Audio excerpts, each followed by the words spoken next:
Assalamualaikum warahmatullahi wabarakatuh. Alhamdulillah hamdan katsiran tayyiban mubarakan fih kama yuhibbu rabbuna wa yardah. Asyhadu an la ilaha illallah wahdahu la syarika lah wa asyhadu anna Muhammadan abduhu wa rasuluh sallallahu alaihi wa ala alihi wasallam alladzi la nabiyya ba'da amma ba'd.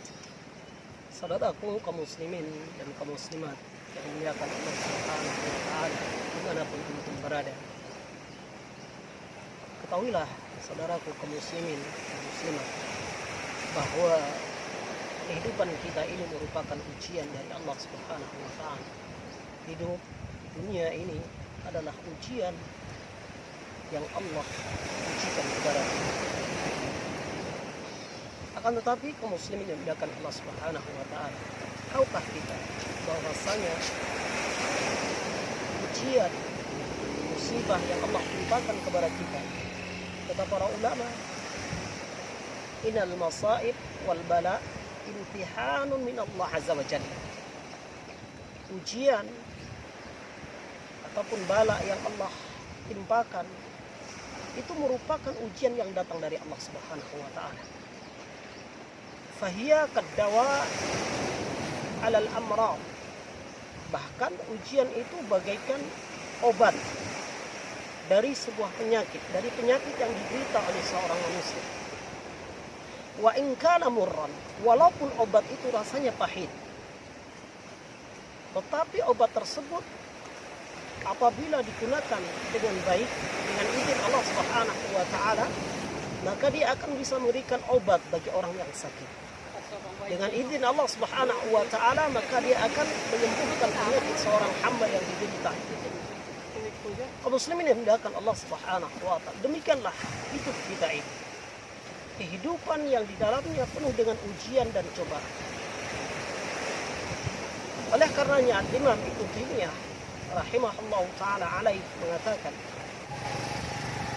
musibatun tuqbilu lid-du'a khairun minan ni'mah tunsihi an dzikrillah. Musibah yang Allah turunkan kepada seorang hamba, ujian yang Allah timpakan kepada seorang hamba, itu lebih baik daripada nikmat yang Allah hamparkan kepada seorang hamba ketika ujian tersebut mendorong manusia untuk berdoa. Lebih baik daripada nikmat yang Allah hamparkan yang dengannya melalaikan kita untuk berzikir kepada Allah Subhanahu wa taala. Perkataan yang semakna dengan ini juga disebutkan oleh Imam Sufyan Ats-Tsauri rahimahullahu taala alaih. Beliau mengatakan, yaqrahul abdu khairan mimma yuhibbu lianna ma yaqrahuhu yuhijuhu an dzikrillah wa ma yuhibbuhu yulhihi an dzikrillah. Kata Imam Sufyan Ats-Tsauri, perkara-perkara yang tidak disukai oleh seorang manusia boleh jadi dia lebih baik bagi seorang manusia tersebut. Kenapa? Karena perkara-perkara yang tidak dia sukai mendorong dia untuk berzikir kepada Allah.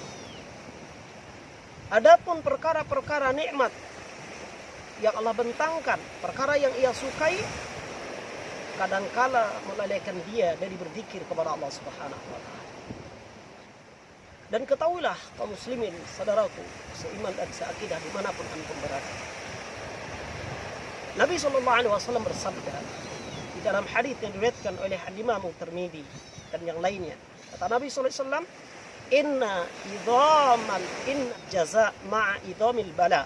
Sesungguhnya besarnya ganjaran yang Allah berikan kepada seorang hamba akan berbanding lurus, akan setimpal dengan ujian yang Allah timpakan kepada seorang hamba. Inna Allah idza ahabba qauman ibtalahum. Sesungguhnya Allah jika mencintai, jika menyayangi seorang kaum, ibtalahum, Allah akan timpakan ujian kepada hamba tersebut. Faman radiya falahu ridha. Apabila siapapun di antara mereka yang ridha dengan ujian yang Allah timpakan kepada dia, maka Allah pun ridha kepada dia. faman sakhita falahu sukhtu. Tetapi barang siapa yang tidak ridho dengan ujian yang Allah timpakan, maka Allah pun murka kepada dia. Oleh karenanya kaum muslimin yang dimuliakan Allah Subhanahu wa taala, ujian yang Allah timpakan tidak lain dan tidak bukan di dalamnya terkandung hikmah yang besar. Kenapa? Karena Allah Subhanahu wa taala ingin berikan kebaikan kepada diri kita. Allah ingin memberikan, Allah ingin menggugurkan dosa kita. Dan Allah ingin mengangkat derajat seorang hamba ketika ujian tersebut. Dan setiap ujian yang Allah berikan kepada kita, sangat banyak hikmah yang bisa kita ambil.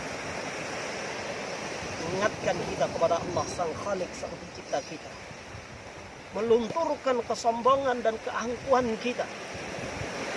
Yang dikala kita dalam keadaan sehat, dikala kita dalam keadaan lapang, kita jarang mengingat Allah Subhanahu wa taala. Kita lupa mungkin dengan nikmat sehat yang Allah telah berikan kepada kita selama ini. Kita lupa dengan nikmat kelapangan yang Allah berikan kepada kita selama ini. Namun tatkala Allah uji kita dengan rasa sakit, dengan penyakit, dengan sempit, boleh jadi itu mengingatkan kita. Boleh jadi itu akan menjadikan sombongan kita akan terangkat dalam diri kita. Saudaraku kaum muslimin yang dimuliakan Allah Subhanahu wa taala, maka tidaklah Allah timpakan ujian, cobaan yang memang dunia adalah kampung kita untuk diuji dan dicoba.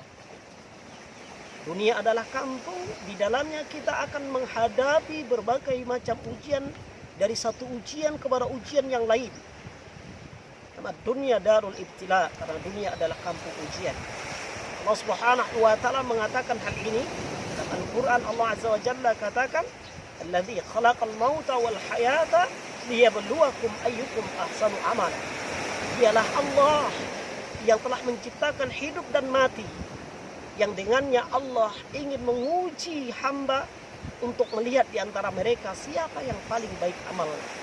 Saudaraku kaum muslimin yang dimuliakan Allah Subhanahu wa taala, semoga kita senantiasa diberikan kekuatan untuk menghadapi setiap ujian-ujian hidup kita yang akan terus datang silih berganti, dengan kesabaran, dengan keikhlasan dan kesabaran menghadapi ujian tersebut, sehingga setiap ujian yang kita hadapi akan menjadikan sumber pahala yang datang dari Allah Subhanahu wa taala. Kata Nabi sallallahu alaihi wasallam, "Ajaban min amri mu'min, inna amrahu kullahu khair, in asabathu sarra syakara fakana khairun lah, wa in asabathu dharra sabara fakana khairun lah." Sungguh ajaib urusan orang-orang yang beriman. Semua urusan mereka menjadi sumber kebaikan. Bila dia ditimpa dengan kelapangan, dia bersyukur kepada Allah Subhanahu wa taala dan dia katakan, inilah yang terbaik nikmat yang Allah berikan kepadaku. Lalu dia bersyukur kepada Allah Subhanahu wa taala. Namun apabila Allah timpakan kepadanya kesempitan, dia bersabar kepada Allah Subhanahu wa taala dan dia katakan, inilah yang terbaik yang Allah berikan kepada dia. Maka semua waktu lapang dan sempit menjadi sumber kebaikan, menjadi sumber pahala terhadap seorang hamba. Hendaklah inilah yang kita ingat ketika kita menempuh hidup di dunia ini. Subhanakallah wa bihamdika asyhadu an la ilaha illa anta astaghfiruka wa atubu ilaika. Assalamualaikum warahmatullahi wabarakatuh.